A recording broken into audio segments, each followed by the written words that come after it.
लेकिन आतंकवाद के जख्मों का हिसाब कैसे होगा? दुनिया के सबसे भयानक नासूर का कब अंत होगा? पहलगाम आतंकी हमले के बाद प्रधानमंत्री मोदी ने एक बार फिर से ये बात दोहराई।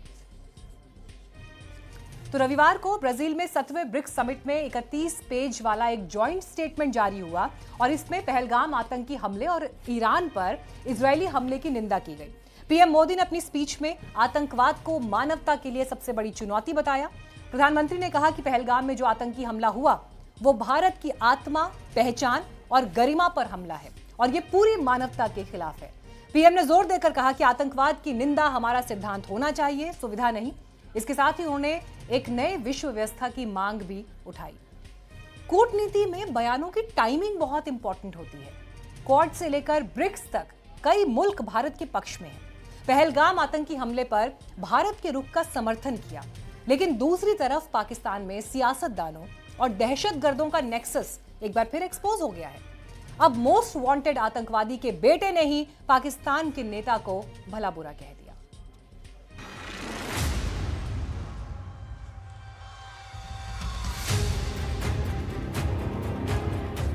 पाकिस्तान को सबसे ज्यादा दर्द आतंकवाद के मुद्दे पर होता है, या यूं कहें वो दहशतगर्द और उसके पनाहगाह वाली बात पर बिलबिला उठता है। पाकिस्तान के पूर्व मंत्री और पाकिस्तान पीपल्स पार्टी के चेयरमैन बिलावल भुट्टो ने हाफिज सईद और मसूद अजहर को लेकर जो कुछ कहा वो पाकिस्तान में ट्रेंड कर रहा है। अब ग्लोबल टेररिस्ट हाफिज सईद का बेटा सामने आया और बिलाल को ही खरी खोटी सुना डाली। मैं हैरान हूं कि दुनिया के अंदर जितने भी मुल्क हैं वो अपने शहरियों के तहफ़्फ़ुज़ की खातिर क्या कुछ नहीं करते, लेकिन आज हमारे सियासतदान उनके मुंह में जुबान दुश्मनों की हो और वो किसी भी पाकिस्तानी को दुश्मन के यानी हिंदुस्तान के हवाले करने की ऑफर्स करते फिरें।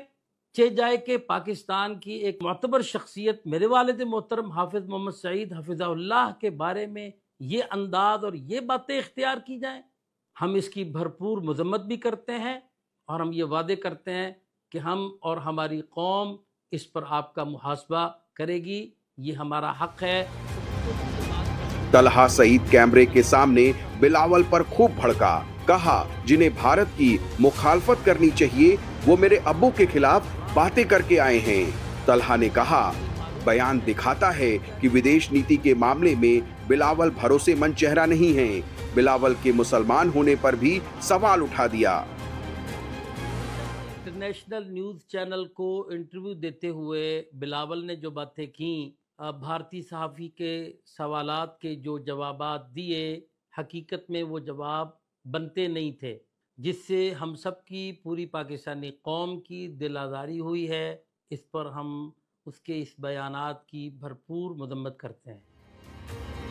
आलोचना करने से सच नहीं छिप सकता। दुनिया जानती है कि लश्कर तैयबा आतंकी संगठन है। हाफिज सईद हो या मसूद अजहर, दोनों मोस्ट वांटेड हैं। भारत को कई मामलों में उनकी तलाश है।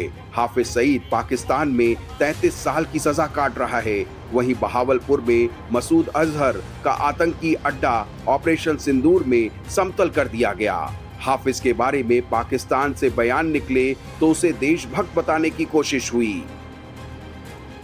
वालिद मोहतरम हाफिज मोहम्मद सईद हफिज़हुल्लाह का किरदार पाकिस्तान की खिदमत, हिफाजत और दिफा के हवाले से हमेशा रहा है। उनका कोई अमल भी रियासत पाकिस्तान के बरअक्स नहीं रहा, इसलिए हमेशा ही पाकिस्तान की अदालतों में हमारे हक में, हमारे बुजुर्गों के हक में फैसले किए जाते रहे।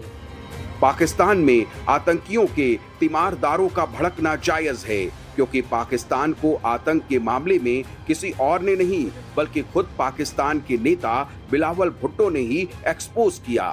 बिलावल ने हाल ही में एक इंटरव्यू में कहा था कि पाकिस्तानी सरकार आतंक के मुद्दे पर भारत से बात करने को तैयार है। सबूत देंगे तो हाफिज या मसूद दोनों का प्रत्यर्पण किया जा सकता है। The fact is, generation after generation, India and Pakistan have been trapped in conflict, historically over Kashmir, more recently over terrorism. As far as these confidence building measures as part of a comprehensive dialogue with Pakistan, where terrorism is one of the issues that were discussed. I'm sure Pakistan would not be opposed to any of these things. If you want a conviction out of these courts, to present the evidence within these courts for people to come over from India to testify, to put up with whatever the counter accusations will be. If India is willing to be cooperative in that process, I'm sure there will be no hurdle in extraditing any individual of concern. बस यहीं से पाकिस्तान में बैठे आतंक के आकाओं को मिर्ची लगनी शुरू हो गई। वैसे भी आतंकवाद की नर्सरी पर इससे बड़ा कबूलनामा भला और क्या हो सकता है। और यही बात तो रक्षा मंत्री राजनाथ सिंह ने भी कही थी। डिफेंस मिनिस्टर ने कहा था कि पाकिस्तान को अगर बातचीत की टेबल पर आना है तो उसे खुद आतंकवाद की जड़ों को काटना होगा।